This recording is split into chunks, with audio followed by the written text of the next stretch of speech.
नमस्कार साथियों, स्वागत है आपका क्रेजी जी के ट्रिक पर। मैं दिनेश साहू और आज हम यहाँ पर बहुत ही महत्वपूर्ण टॉपिक को डिस्कस करें हैं। देखिए, हमारी क्रेजी जी के ट्रिक की टीम ने 15 से 20 ऐसे टॉपिक निकाले हैं, ठीक है, जिनसे लगातार एग्जाम्स में क्वेश्चन ज्यादातर पूछे जा रहे हैं। ठीक है, उसी में से पहला एक टॉपिक जो हम यहाँ पर डिस्कस कर रहे हैं वो है भारत की जनगणना या फिर सेंसस 2011। ठीक है, देखिए, जो भी अभी हाल ही में एग्जाम हो रहे हैं, चाहे वो एसएससी का एग्जाम हो, रेलवे का एग्जाम हो, स्टेट पीसीएक्स का एग्जाम हो या फिर कुछ अन्य एग्जाम हो, ठीक है, तो 15 से 20 टॉपिक हमने ऐसे निकाले हैं और लगातार हमारे चैनल पर आपको इस प्रकार के टॉपिक मिलता जाएगा। और इसी क्रम में पहला टॉपिक आज हम 2011 की सेंसस से रिलेटेड डिस्कस करने वाले हैं। देखिए, इस टॉपिक का एक क्वेश्चन मैंने यहां पर थंबनेल में रखा हुआ है। जैसे कि क्वेश्चन पढ़ देता हूं, 2011 की जनगणना के अनुसार किस राज्य का लिंगानुपात न्यूनतम है। ठीक है, तो ये तो एसएससी का बहुत ही फेवरेट टॉपिक है, सेंसस। ठीक है, अभी जो हाल ही में एग्जाम हुए थे एसएससी के, उसके हर शिफ्ट में इस टॉपिक से क्वेश्चन आपको देखने को मिला है। ठीक है, और इस क्वेश्चन की यदि मैं बात करूं, ऐसे और भी क्वेश्चन मैंने आज के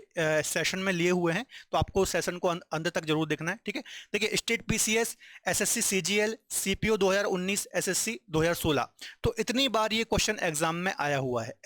ऐसे और भी बहुत सारे क्वेश्चंस हैं जो आज मैंने यहाँ पर कवर कराए हैं, आपको कवर कराऊंगा।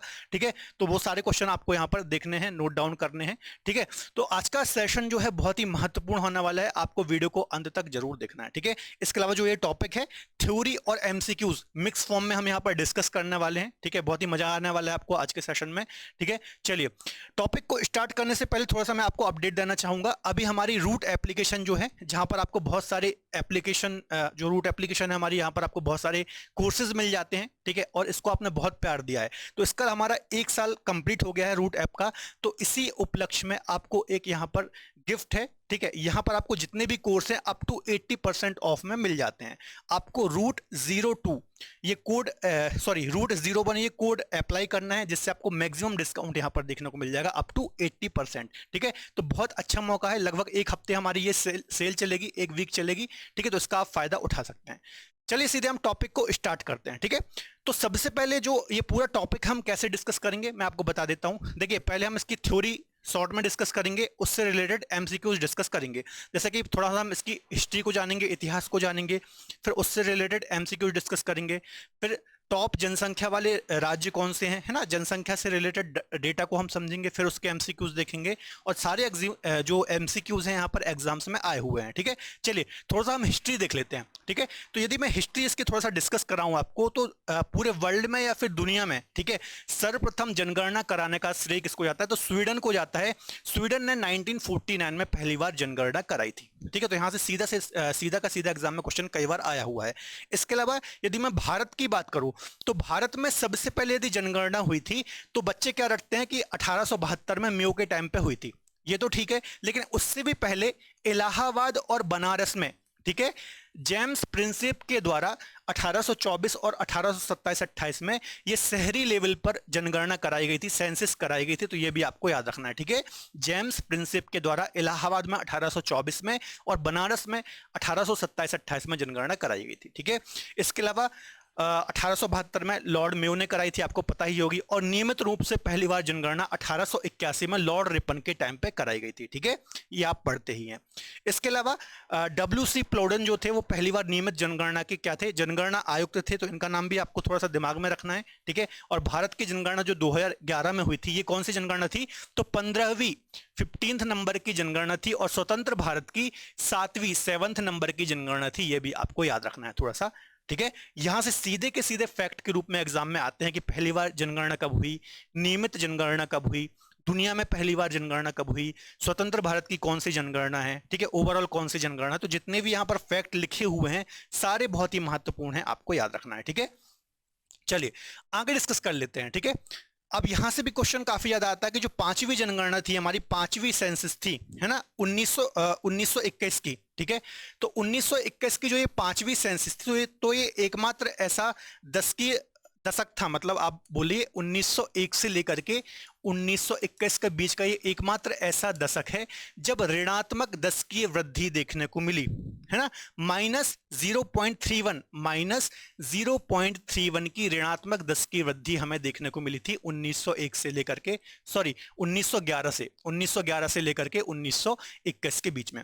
ऐसा क्या हुआ था, तो देखिए 1918 में, ठीक है, 1918 में भारत में फ्लू नाम की एक महामारी आई थी। ठीक है, फ्लू नाम की महामारी फैली थी, जैसे 2020 में आपने देखा होगा कोविड महामारी फैली थी, तो बहुत सारी मौतें हुई दुनिया भर में। ठीक है, तो उसी प्रकार से 1918 में भी फ्लू नाम की बीमारी आई थी, महामारी आई थी, जिसके कारण लगभग 12 मिलियन या फिर आप बोल लीजिए 1 करोड़ से लगभग लोग, है ना, 1 करोड़ से ज्यादा लोग, 1 करोड़ 20 लाख आप बोल सकते हैं, 12 मिलियन लोगों की डेथ हो गई थी उस समय।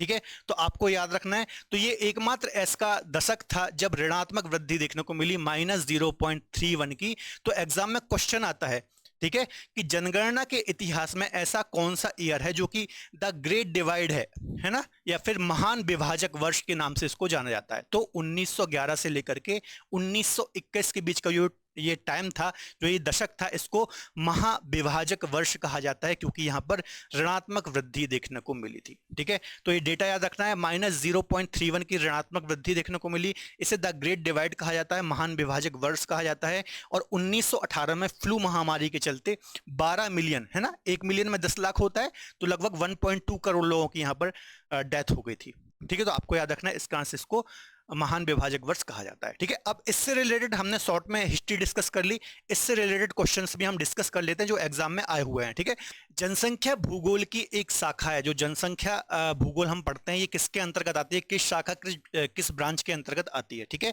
तो इसका आंसर हो जाएगा ह्यूमन ज्योग्राफी या फिर मानव भूगोल की एक शाखा है सेंसिस, आपको याद रखना है। ठीक है, जब हम भूगोल की ब्रांचेस या फिर शाखाओं को स्टडी करते हैं, तो एक तो होती है भौतिक भूगोल और एक तो होती है मानव भूगोल या फिर ह्यूमन ज्योग्राफी। तो मानव भूगोल या फिर ह्यूमन ज्योग्राफी के अंतर्गत ही क्या आती है, जनसंख्या या फिर सेंसस आती है। अगला क्वेश्चन है, भारत में पहली बार जनगणना कब हुई थी, है ना, पहली बार। तो यहां पर यदि आप ईयर देखेंगे तो 1872 में लॉर्ड मेयो के टाइम पे पहली बार सेंसस हुई थी या फिर जनगणना हुई थी। और यदि नियमित रूप में आ जाए तो 1881 में लॉर्ड रिपन के टाइम पे सेंसस हुई थी। प्रत्येक 10 वर्ष में जो अभी जनगणना होती है वो 1881 से ही स्टार्ट हुई थी। ठीक है, अगला क्वेश्चन डिस्कस कर लेते हैं, भारत में पहली बार नियमित जनगणना किसके कार्यकाल में संपन्न हुई। ठीक है, नियमित जनगणना मतलब 1881 से प्रत्येक 10 वर्ष से जो जनगणना होती चली आ रही है, तो ये लॉर्ड रिपन के टाइम से, ठीक है, लॉर्ड रिपन के टाइम से 1881 से ये जनगणना लगातार होती आ रही है, आपको याद रखना है।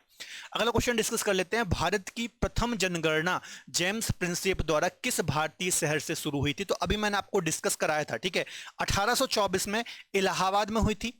ठीक है, 1824 में, और 1827 और 28 के टाइम पे बनारस में ये जनगणना हुई थी। तो इसका आंसर हो जाएगा ए और बी दोनों, डी आंसर इसका सही हो जाएगा। बहुत ही महत्वपूर्ण है, आपको याद रखना है। ठीक है, कब हुई थी, इलाहाबाद में जेम्स प्रिंसेप के टाइम में 1824 में, शहरी लेवल पर, है ना, शहरी लेवल पर ये जनगणना हुई थी, और बनारस में 27-28 में ये हुई थी। तो याद रखना है, मेयो के टाइम पे 1872 से पहले भी शहरी लेवल पर यह जनसंख्या हो चुकी थी। अगला क्वेश्चन डिस्कस कर लेते हैं, 2011 की जनगणना स्वतंत्रता प्राप्ति के बाद की कौन सी जनसंख्या है। अब यहां पर ध्यान देना, स्वतंत्रता प्राप्ति बोल रहा है, ठीक है, तो स्वतंत्रता की ये 7वीं जनसंख्या है, 51, ठीक है, 61, उसके बाद 81, ठीक है, सॉरी 61, 51, 61, 71, 81, 91, फिर 2001 और 2011। ठीक है, तो ये 7 बार जनगणना हो चुकी है आजादी के बाद। ठीक है, अब आपको कमेंट में बताना कि ओवरऑल कौन सी जनगणना थी 2011 की, ये मैं आपको पढ़ा चुका हूं। ठीक है, अगला क्वेश्चन है, जनगणना कितने वर्ष में एक बार की जाती है। तो प्रत्येक 10 वर्ष में, है ना, या फिर 10 सालों के बाद या फिर 10 वर्ष के बाद ये जनगणना की जाती है। अब आपके मन में क्वेश्चन आएगा, सर 2021 की जनगणना क्यों अभी तक नहीं हुई है। तो उसका रीजन है कोविड, है ना, 2020-21 ऐसा साल था कि जब कोविड महामारी के चलते सारी चीजें बंद थी, लॉकडाउन की स्थिति थी, इस कारण से जो 2021 की सेंसस थी इसको डिले कर दिया गया है ना। अब आने वाले समय में पता चलेगा कि इसके आंकड़े कब आएंगे या फिर सेंसस कब प्रॉपर तरीके से कराई जाएगी। तो इसका आंसर हो जाएगा 10 वर्ष। अगला क्वेश्चन है, भारत की जनसंख्या में ऋणात्मक वृद्धि दर किस दशक दर्ज की गई, या फिर महान विभाजक वर्ष किसे कहा जाता है। ठीक है, तो कब की गई, तो 2011 और 21 में। ठीक है, मैंने आपको बताया था 2018 में, सॉरी 1918 में फ्लू नाम की महामारी के कारण लगभग 12 मिलियन लोगों की डेथ हो गई थी, जिस कारण से ऋणात्मक वृद्धि देखने को मिली थी 1911 और 21 के मध्य में। ठीक है, इसको क्या बोलते हैं, महान विभाजक वर्ष बोलते हैं। ठीक है, आगे डिस्कस करने से पहले थोड़ा सा मैं आपको अपडेट देना चाहूंगा, यदि आप हमारे साथ जुड़ करके किसी भी एग्जाम की तैयारी करना चाहते हैं, ठीक है, या फिर जीएस को स्ट्रॉन्ग करना चाहते हैं, तो जीएस के लिए हमने आरंभ बैच स्टार्ट किया है, जहां पर लगभग आपको 11 सब्जेक्ट कवर हो जाते हैं। और जो ये हमारा पूरा बैच है आपको बहुत ही मिनिमम फीस में मिल जाता है, ठीक है। यहाँ पर आपको लाइव और रिकॉर्डेड क्लासेस मिल जाती हैं, बाइलिंगुअल इंग्लिश और हिंदी में क्लास नोट्स मिल जाते हैं, पीडीएफ मिल जाती है, लगभग 1 साल तक की वैलिडिटी मिल जाती है, ठीक है। ये नंबर दिया हुआ है, इस नंबर पर आप बात कर सकते हैं, बाकी की डिटेल भी ले सकते हैं। इसके अलावा यदि आप एसएससी की तैयारी भी करना चाहते हैं तो एसएससी का भी बैच आपको हमारी रूट एप्लीकेशन पर मिल जाएगा। यहाँ पर आप हमारी एक्सपर्ट फैकल्टी से एसएससी की तैयारी कर सकते हैं, ठीक है। मुझसे ज्योग्राफी पढ़ना चाहते हैं तो रूट एप्लीकेशन और क्रेजी जीके ट्रिक की एप्लीकेशन पर आपको मेरा ज्योग्राफी का बैच भी मिल जाएगा। यहाँ पर आप मुझसे इंडियन ज्योग्राफी, वर्ल्ड ज्योग्राफी पढ़ सकते हैं, फिर रिकॉर्डेड बैच भी आपको मेरे मिल जाएंगे। मैक्सिमम डिस्काउंट के लिए DSCGT कूपन कोड अप्लाई कर सकते हैं, और अभी तो फिलहाल हमारी सेल ही चल रही है ना, एनिवर्सरी सेल, तो आपको वैसे भी बहुत ही कम प्राइस में ही कोर्सेज मिलने वाले हैं, ठीक है। डिफरेंट कोर्सेज भी आप हमारी क्रेजी जीके ट्रिक की एप्लीकेशन से अवेल कर सकते हैं, लिंक आपको डिस्क्रिप्शन बॉक्स में मिल जाएगी, ठीक है। चलिए अब थोड़ा सा हम जनसंख्या से रिलेटेड चीजें डिस्कस कर लेते हैं, ठीक है, कि किस राज्य में कितनी जनसंख्या थी, सर्वाधिक जनसंख्या वाला राज्य कौन सा था। तो सबसे पहले हम राज्य डिस्कस कर लेते हैं कि सर्वाधिक जनसंख्या वाले कौन कौन से राज्य थे, ठीक है। तो देखिए सर्वाधिक जनसंख्या 2011 की सेंसस के अकॉर्डिंग उत्तर प्रदेश में थी और सेकंड नंबर पर महाराष्ट्र था, ठीक है। 20 करोड़ के आसपास जनसंख्या थी उत्तर प्रदेश की और लगभग 11 करोड़ के आसपास जनसंख्या थी महाराष्ट्र की, है ना। अब ऐसा नहीं कि सिर्फ आप 2 ही याद करके चले जाएंगे तो चल जाएगा, और भी राज्य करना पड़ेगा। तीसरे नंबर पर कौन सा राज्य आता है ना, आपको कमेंट करके बताना है, ठीक है। तो पहला राज्य कौन सा है, उत्तर प्रदेश है, और दूसरे नंबर पर महाराष्ट्र है, याद रखना है। ये 2011 की हम बात कर रहे हैं, ठीक है। अभी हाल ही में यदि आप बात करेंगे तो उत्तर प्रदेश की जनसंख्या करीब 24 करोड़ के आसपास है ना, लेकिन 2011 की सेंसस का आंकड़ा ही आपसे एग्जाम में पूछेगा, क्योंकि जब 2021 का आंकड़ा आएगा तब हम इसको अपडेट करेंगे। फिलहाल हमें 2011 से ही काम चलाना है, एग्जाम के दृष्टिकोण से मैं आपको बता रहा हूं, ठीक है। न्यूनतम जनसंख्या वाले राज्य की यदि आप बात करेंगे तो सबसे कम सिक्किम की जनसंख्या है, ठीक है। आपको पता होगा एक हिमालयी क्षेत्र है, हिमालयी राज्य है हमारा सिक्किम, ठीक है। तो यहाँ की 6 लाख पॉपुलेशन है, और सेकंड नंबर पर आता है मिजोरम जहां की 10 लाख पॉपुलेशन है अकॉर्डिंग टू 2011 सेंसस। तो ये सबसे कम जनसंख्या वाले राज्य हैं और ये सर्वाधिक जनसंख्या वाले राज्य हैं। यूनियन टेरिटरीज की यदि मैं बात करूं तो सर्वाधिक जनसंख्या वाली यूनियन टेरिटरी कौन सा है, हमारा राष्ट्रीय राजधानी क्षेत्र मतलब दिल्ली, ठीक है। यहां पर 1.67 करोड़ जनसंख्या निवास करती है। तो सर्वाधिक जनसंख्या यूटी की बात करेंगे तो दिल्ली है, और न्यूनतम यूटी की बात करेंगे तो लक्षद्वीप है, 64,000 पॉपुलेशन यहां पर निवास करती है। तो ये राज्य और यूनियन टेरिटरी मैंने आपको बता दिए। अब इससे रिलेटेड एमसीक्यूज को भी हम यहां पर डिस्कस कर लेते हैं। देखिए क्वेश्चन, देखिए सीपीओ 19 में आया है और 2014 में भी आया हुआ है एसएससी में, ठीक है। 8वां क्वेश्चन है ये हमारा, किस भारतीय राज्य की जनगणना 2011 के अनुसार उत्तर प्रदेश के बाद दूसरी सबसे बड़ी आबादी है ना। अब मैंने आपको बताया था सिर्फ आपको पहला राज्य नहीं देखना कि सबसे ज्यादा जनसंख्या, बच्चे क्या करते हैं रट के चले जाते हैं कि सर्वाधिक जनसंख्या यहां पर है, सर्वाधिक कम यहां पर है, पर वो एग्जाम में दूसरे तीसरे नंबर का राज्य भी पूछ सकता है, ठीक है। तो इसका आंसर क्या हो जाएगा, अभी मैंने बताया था महाराष्ट्र। महाराष्ट्र में सेकेंड लार्जेस्ट पॉपुलेटेड स्टेट है, लगभग 11 करोड़ जनसंख्या है यहां पर, ठीक है। अभी मैंने आपको बताया था 11 करोड़ जनसंख्या कहां पर है, महाराष्ट्र में। और तीसरे नंबर पर कौन आता है, इसका आंसर आपको कमेंट में देना है, अभी आगे क्वेश्चन आएगा हम इसको डिस्कस करेंगे, ठीक है। तो तीसरे नंबर का राज्य कौन सा है आपको कमेंट में आंसर देना है, ठीक है। चलिए अगला क्वेश्चन डिस्कस कर लेते हैं। 2011 की जनगणना के अनुसार भारत के किस राज्य की जनसंख्या सबसे कम है, ठीक है। भारत की सबसे कम जनसंख्या वाला राज्य कौन सा है, ठीक है। क्या पूछ रहा है, राज्य ही पूछ रहा है, मणिपुर, त्रिपुरा, पांडिचेरी, पुडुचेरी या फिर सिक्किम। तो सिक्किम, ठीक है। सिक्किम में सबसे कम जनसंख्या है अकॉर्डिंग टू 2011 सेंसस, ये मैंने आपको बताई थी कितनी, 6 लाख पॉपुलेशन यहां पर निवास करती है, कहां पर, सिक्किम में, 2011 की जनसंख्या के अकॉर्डिंग, ठीक है। देखिए ये भी 2013 और 2021 में आया हुआ क्वेश्चन है। एसएससी का फेवरेट टॉपिक है बच्चों, 2011 की सेंसस एसएससी का बहुत ही फेवरेट टॉपिक है। अभी हाल ही के एग्जाम में भी लगातार हर शिफ्ट में यहां से क्वेश्चन देखने को मिल रहे हैं। अगला क्वेश्चन है, जनगणना 2011 के अनुसार देश में सर्वाधिक जनसंख्या वाला राज्य कौन सा है जहां लगभग 20 करोड़ लोग रहते हैं, ठीक है। 20 करोड़ जनसंख्या किस राज्य की थी, तो मैंने आपको बताया उत्तर प्रदेश है ना, सर्वाधिक जनसंख्या वाला राज्य। यहां से भी कई बार क्वेश्चन आता है, तो याद रखना है लगभग 20 करोड़ पॉपुलेशन थी। वर्तमान में यदि आप देखेंगे तो लगभग 24 करोड़ है, लेकिन 2011 की सेंसस के अकॉर्डिंग हमें याद रखना है, तो उत्तर प्रदेश सर्वाधिक जनसंख्या वाला राज्य था। अगला क्वेश्चन है, 2011 की जनगणना के अनुसार उत्तर प्रदेश की जनसंख्या भारत की जनसंख्या का कितना प्रतिशत थी, है ना। उत्तर प्रदेश की जनसंख्या भारत की जनसंख्या कितना थी, तो 16.50% लगभग। ये पूरा मैंने आपको डिटेल में नहीं पढ़ाया पर आपको याद रखना है, ठीक है।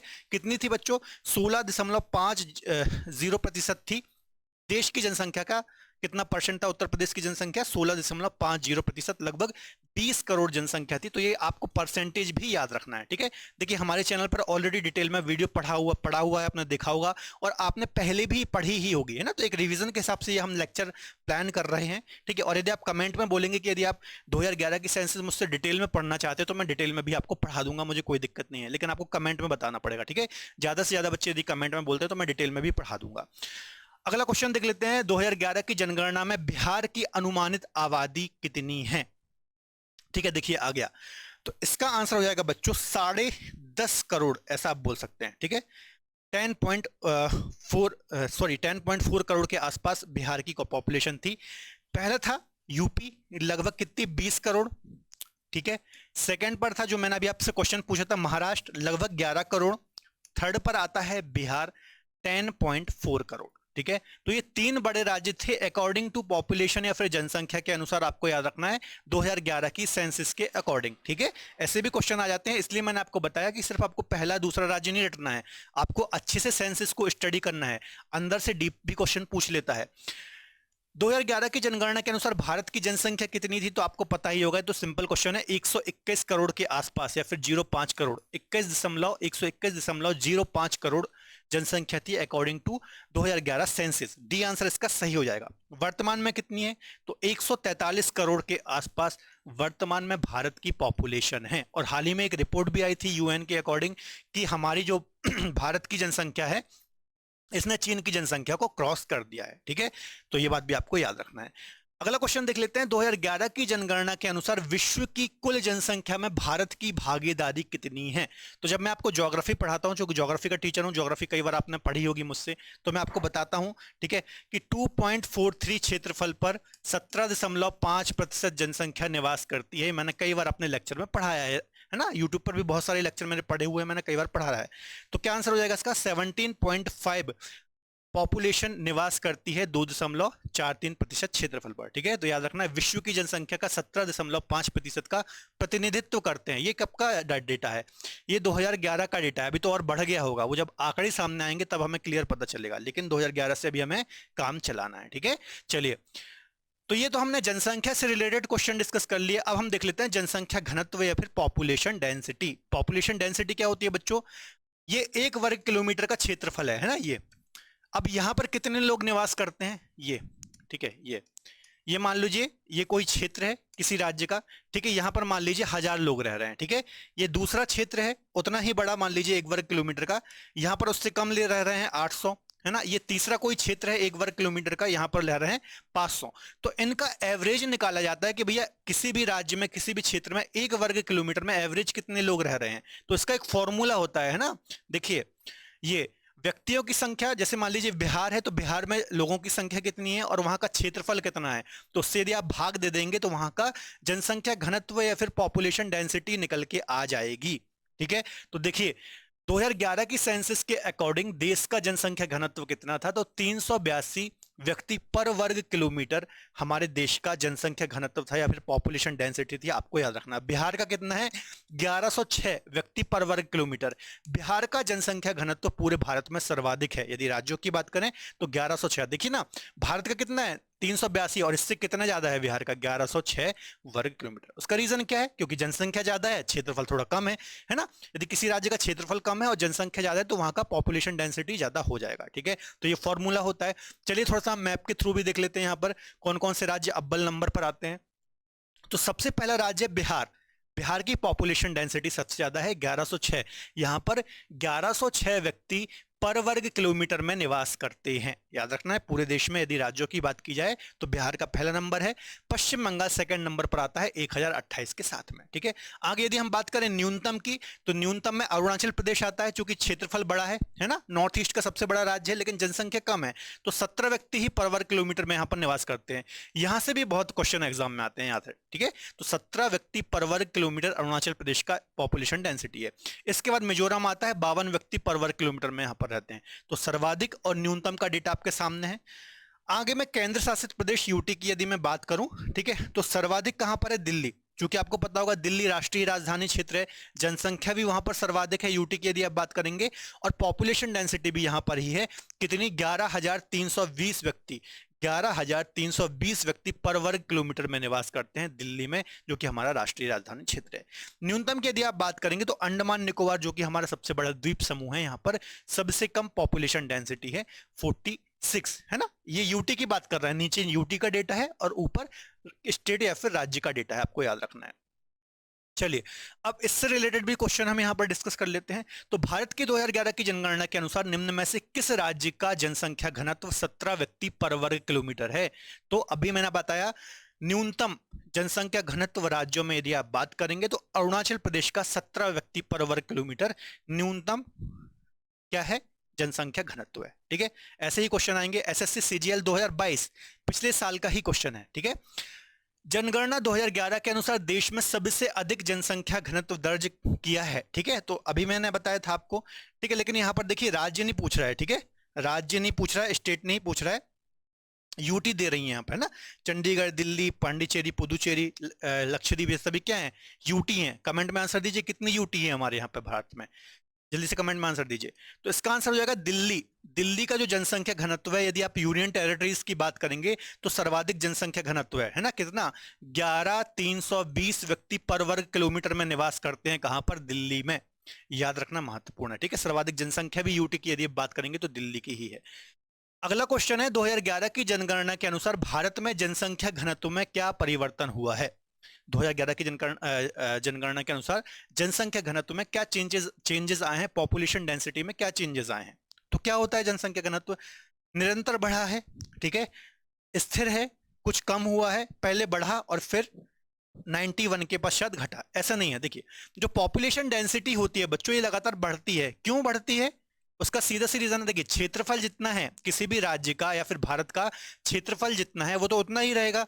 क्षेत्रफल तो नहीं बढ़ेगा घटेगा, है ना। लेकिन जो पॉपुलेशन है, जो जनसंख्या, ये लगातार क्या होती है, बढ़ती है ना। तो जनसंख्या घनत्व भी लगातार बढ़ता है। अभी मैंने आपको फॉर्मूला बताया था ना। ठीक है, तो उस हिसाब से कैलकुलेट करते हैं। तो जनसंख्या तो लगातार बढ़ती है, तो पॉपुलेशन डेंसिटी भी क्या होगी, लगातार बढ़ेगी। तो निरंतर बढ़ती है किसी भी राज्य देश की पॉपुलेशन डेंसिटी, आपको याद रखना है। ठीक है, चलिए अगला क्वेश्चन देख लेते हैं। 2011 की जनगणना के अनुसार निम्न में से किस राज्य में जनसंख्या का घनत्व सबसे अधिक प्रति वर्ग किलोमीटर है? ठीक है, अब देखिए यहां पर भी पॉपुलेशन डेंसिटी से ही क्वेश्चन है। 2022 पिछले साल का ही एसएससी में पूछा हुआ क्वेश्चन है।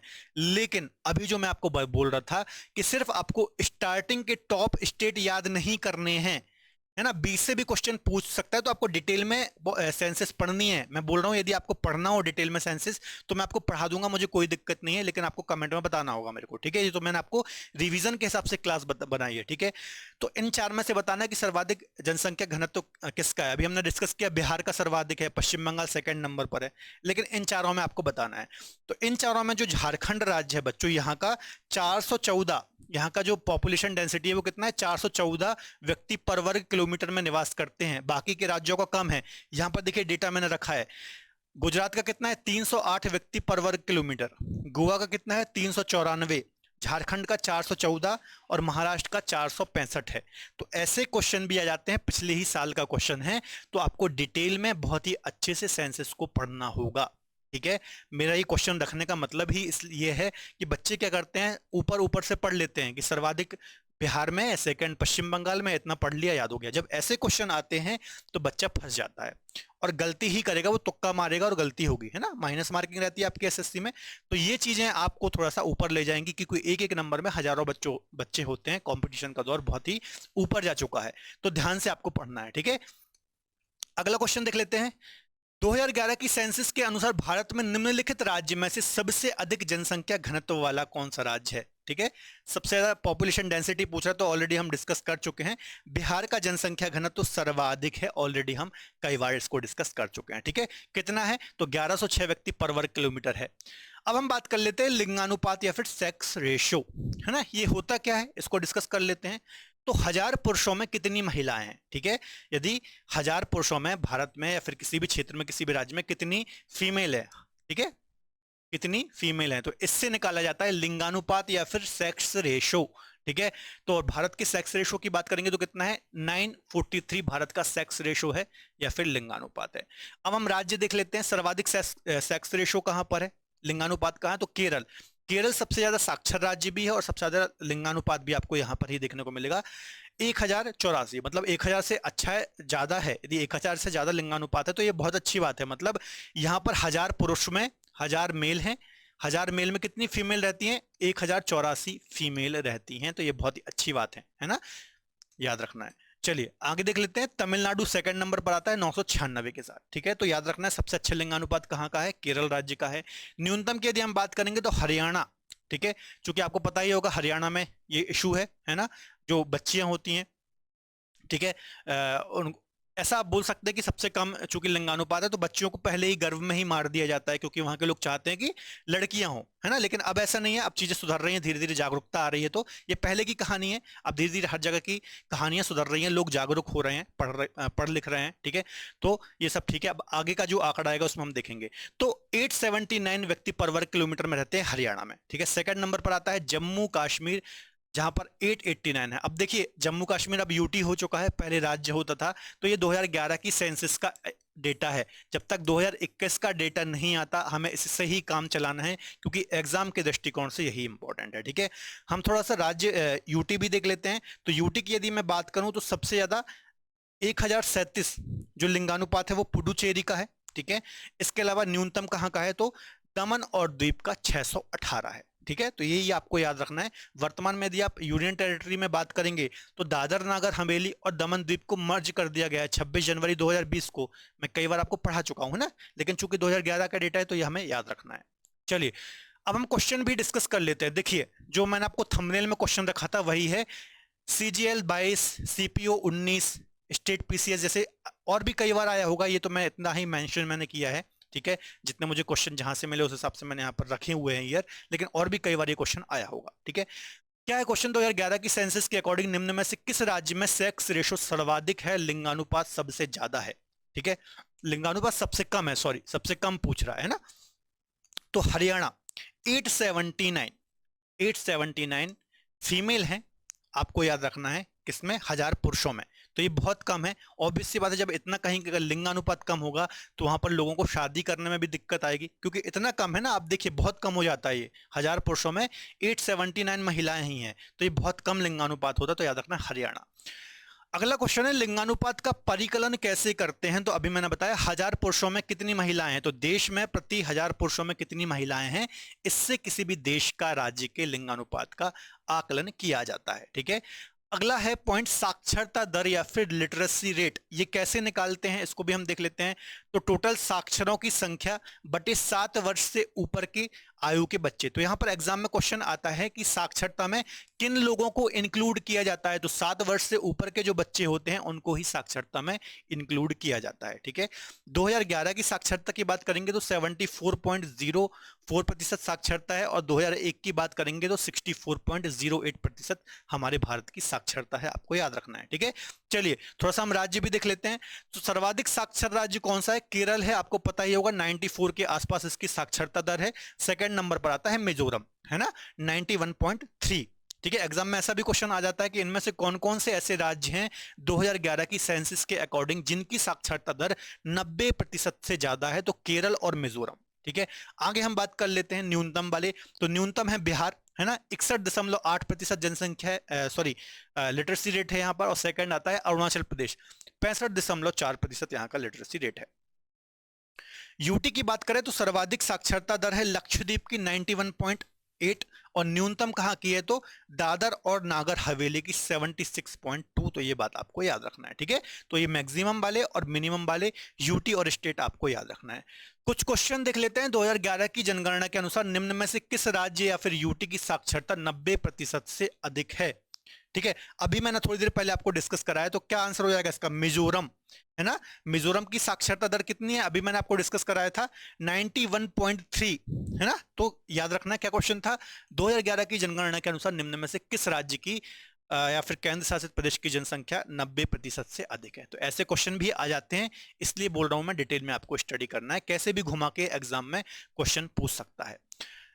अगला है भारत में प्रभावित साक्षरता दर की गणना की जाती है। ठीक है, कुल जनसंख्या से, मतलब जितनी भी भारत की जनसंख्या है उन सबको इंक्लूड कर लेंगे, चाहे 2 वर्ष का बच्चा है चाहे 3 वर्ष का बच्चा है? बिल्कुल नहीं। बच्चों की जनसंख्या से बिल्कुल नहीं, वयस्कों से बिल्कुल नहीं, वयस्क मतलब 18 वर्ष से ऊपर नहीं। तो 7 वर्ष से ऊपर के जो बच्चे, मतलब 7 वर्ष से ऊपर के जो लोग होते हैं, जितनी भी जनसंख्या होती है, उनको आकलित किया जाता है साक्षरता दर में, ये याद रखना है। यहाँ पर क्या बच्चे, ये वाला ऑप्शन लगा देते हैं सी, वयस्कों की जनसंख्या के आधार पर, तो ऐसा नहीं है ना, बोर्ड नहीं डाल रहे हैं यहाँ पर। यहाँ पर क्या हो रही है, साक्षरता की गणना हो रही है, तो उसमें 7 वर्ष से ऊपर के लोगों को काउंट किया जाता है। ठीक है, अगला क्वेश्चन देख लेते हैं, किस राज्य में महिला साक्षरता दर सबसे अधिक है? ठीक है, तो केरल राज्य, ओवरऑल जनसंख्या, ओवरऑल साक्षरता भी ज्यादा है, पुरुष साक्षरता भी ज्यादा है और महिला भी ज्यादा है ना। कितनी है बच्चों यहाँ पर, तो 92.07% के आसपास यहाँ पर महिला साक्षरता दर है। कहां पर है, केरल में। तो ए ऑप्शन ही इसका सही हो जाएगा, आपको याद रखना है। ठीक है, केरल की महिला साक्षरता दर भी ज्यादा है, पुरुष भी ज्यादा है। न्यूनतम कहां की है, तो बिहार की।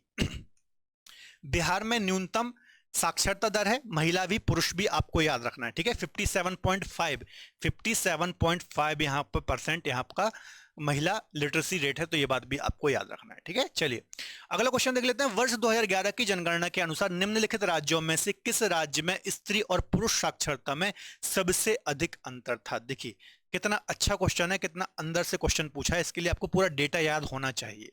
ठीक है, बहुत अच्छा क्वेश्चन है। तो इसका आंसर हो जाएगा राजस्थान। राजस्थान में जो स्त्री और पुरुष की साक्षरता में अंतर है, ये सर्वाधिक था, आपको याद रखना है। यहाँ से कई बार एग्जाम में क्वेश्चन आ सकता है, मतलब डीप से भी क्वेश्चन पूछ सकता है, इसलिए मैंने आपको बार बार बोल रहा हूँ कि डिटेल में आपको 2011 की सेंसस को स्टडी करना है। ठीक है, चलिए यहाँ पर देखिए डेटा लिखा है मैंने, 2011 की जनगणना के अनुसार स्त्री साक्षरता में अधिक अंतराल राजस्थान में है। ठीक है, राजस्थान की कुल साक्षरता 66% है, पुरुष साक्षरता 79 है और 52 कितनी है ये, तो इन दोनों के बीच में जो गैप आ रहा है, ठीक है, ये सर्वाधिक कहां पर है, राजस्थान में है। तो ये बात आपको बोलना चाह रहा है। अगला क्वेश्चन है, 2011 की जनगणना के अनुसार भारत में साक्षरता दर क्या है अकॉर्डिंग टू 2011? ठीक है, तो 74.04% साक्षरता दर थी भारत की अकॉर्डिंग टू 2011 पॉपुलेशन। आपको याद रखना है, काफी महत्वपूर्ण है। कितनी थी, 74.07%। इसमें यदि पुरुष साक्षरता की बात करेंगे तो 82.14, और महिला साक्षरता की यदि आप बात करेंगे तो 65.46% महिला साक्षरता दर थी। अगला है, 2011 में देश के निम्नलिखित राज्यों में से किसे साक्षरता दर सबसे कम है? ठीक है, न्यूनतम साक्षरता दर कहां है, तो भैया बिहार में जो लिटरेसी रेट है या फिर साक्षरता दर है, ये सबसे कम है बिहार की, है ना। अभी हमने डिस्कस किया था, कितनी है, 61.8% लिटरेसी रेट है यहाँ का, और सर्वाधिक कहां पर है, तो सर्वाधिक है केरल का। ठीक है, चलिए अगला क्वेश्चन है, किस राज्य में अनुसूचित जनजाति शेड्यूल्ड ट्राइब जिनको हम बोलते हैं की जनसंख्या सर्वाधिक है? अच्छा क्वेश्चन है, 2015 में आया हुआ है।